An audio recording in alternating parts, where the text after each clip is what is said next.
आज हम योगा के एक बहुत ही महत्वपूर्ण विषय योग अभ्यास, भ्रांतियाँ और वास्तविकता, इस बारे में चर्चा करेंगे। विषय बहुत ही महत्वपूर्ण है। इसके बारे में लगभग आपको और कहीं जानकारी नहीं मिलेगी, इसलिए वीडियो को ध्यान से देखें और बात को समझने का प्रयत्न करें। योग यह शरीर और प्राण से संबंधित होने से उसे कैसे करें, कितना करें, कब करें, क्यों करें, क्या करें, कैसे करें, ऐसे अनेक प्रश्न योग साधक के मन में उभरते हैं तथा साधकों के मन में एक दुविधा की स्थिति हमेशा बनी रही है। हमारे लिए यह हमसे होगा है या नहीं, यह हमारे लिए है या नहीं, कैसे करें, कितना करें, सही मार्गदर्शन की समस्या और पढ़ सुनकर प्राप्त ज्ञान से इस बारे में मन में अनेक भ्रांतियां बनी रहती है कि हमें इससे सही परिणाम मिलेंगे या नहीं। इसलिए आज हम इन सभी भ्रांतियां, वास्तविकता और उनके निवारण के बारे में चर्चा करेंगे।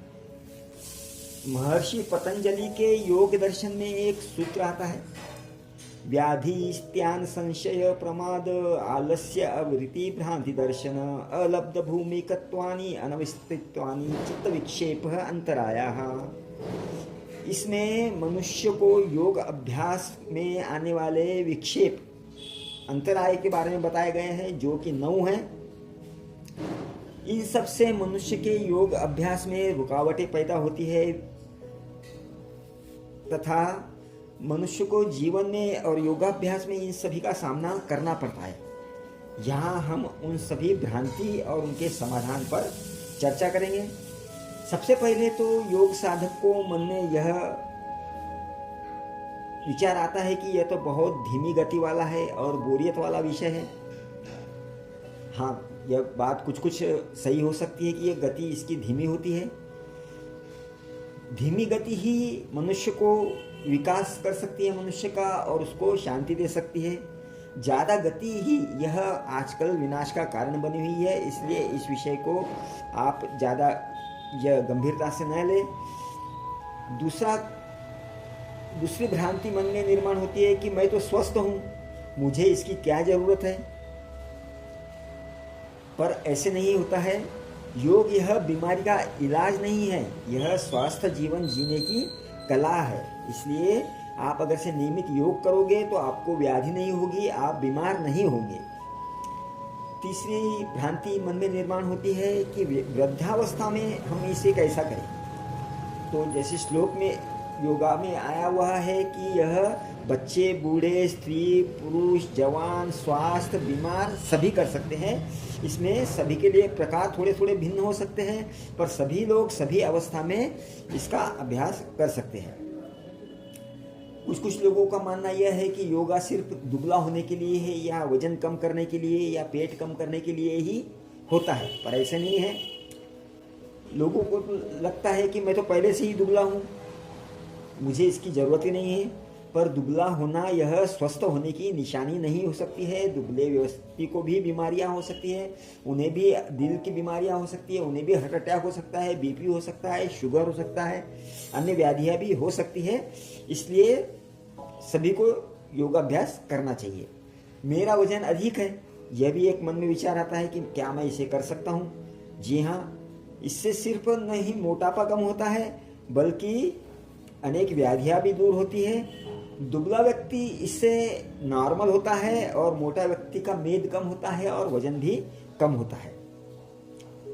और एक व्याधि और एक विचार मन में आता है साधकों के कि मैं तो दिन भर कार्यरत रहता हूँ, शरीर का काम करता हूँ, शरीर से काम लेता हूँ, तो मुझे तो इसकी ज़रूरत है ही नहीं, मैं तो दिन भर कार्यरत रहता हूँ। पर यह बात कुछ हद तक ठीक है, पर कुछ विचार किया जाए तो यह व्यायाम आप दिन भर जो करते हो, काम करते हो, यह सिर्फ बाहरी अंगों तक सीमित रहता है, जबकि योगा का अभ्यास जो है आपके आंतरिक अंगों तक आपको प्रभावित करता है और उनकी तंदुरुस्ती बनाए रखता है। कुछ लोगों को भ्रांति यह भी होती है, कारण यह भी होता है कि मैं तो बीमार हूँ, तो आप बीमारी में भी योगाभ्यास कर सकते हैं। क्रोनिक और गंभीर बीमारी को छोड़कर बाकी सभी में आप योगाभ्यास कर सकते हैं। मैं तो दिन भर काम करके थक जाता हूँ, मैं कैसे करूँ? तो योगासन से आप इसमें के प्रकार योगाभ्यास, प्राणायाम, धारणा, ध्यान से आपकी सारी थकान दूर होगी और आप तरोताजा होकर इसका अभ्यास कर सकते हैं। कुछ कुछ बीमारियां ऐसी होती है कि जिनको एलोपैथी के सिवाय कोई उपचार नहीं होता है। कुछ क्रोनिक बीमारियां होती है, एडवांस कैंसर की स्टेज होती है, इन्फेक्शन होता है, सर्जरी होती है, ऑपरेशन होता है, गहरी चोट होती है, लीवर में खराबी हो, हार्ट प्रॉब्लम हो आदि को छोड़कर आप बाकी सब में योगा से आपको बहुत अच्छे परिणाम मिलेंगे, आपकी व्याधियां दूर होने में मदद मिलेगी। हमारे पास तो समय ही नहीं है। कुछ लोगों का कहना यह होता है कि हमारे पास तो समय नहीं है। तो भैया समय निकालना होगा आपको। सवेरे का लगभग 45-50 मिनट या 1 घंटा समय निकालोगे, आपको दिन भर 23 घंटे आपको स्वस्थ मिलेंगे, जिससे आपकी कार्य क्षमता बढ़ेगी, आपको और अधिक समय आपको मिलेगा। हम बाहर जा रहे हैं, घूमने जा रहे हैं, मेहमान के यहाँ जा रहे हैं, तो वहाँ कैसे करें? तो आप कहीं पर भी जाइए, सर्वप्रथम आप प्राथमिकता जो आप योगा अभ्यास को दीजिए और समय निकालकर योगाभ्यास अवश्य करें। मैं तो जवान हूँ, मेरे में बहुत ताकत है, मुझे इसकी क्या ज़रूरत है? जवानी में भी आप योगा अवश्य करें। यह आपको तनाव से मुक्त करेगा, व्यसन से दूर रखेगा, मानसिक बीमारियों में भी आपकी मदद करेगा और आपको बीमारी नहीं होने देगा। मेरे पास तो जगह ही नहीं है, कम जगह है, मैं कैसे करूं? तो आप कहीं पर भी इसका अभ्यास कर सकते हैं। घर में, रूम में, टेरेस पे, खुली जगह में जाकर, मैदान में, गार्डन में, कहीं पर भी आप अभ्यास कर सकते हैं। यह कम खर्चीला है, इसमें किसी प्रकार का व्यय नहीं होता है और इससे आपको मनोकायिक परिणाम मिलते हैं। गर्भावस्था में हम कैसे करें? महिलाओं को यह विचार आता है कि आप गर्भावस्था के 7वें महीने तक आप योगा का अभ्यास कर सकते हैं। इसमें विशेष मार्गदर्शन भी मिलता है और इससे आपको प्रसूति में बहुत ज़्यादा लाभ होता है, आपकी प्रसूति सुलभ होती है।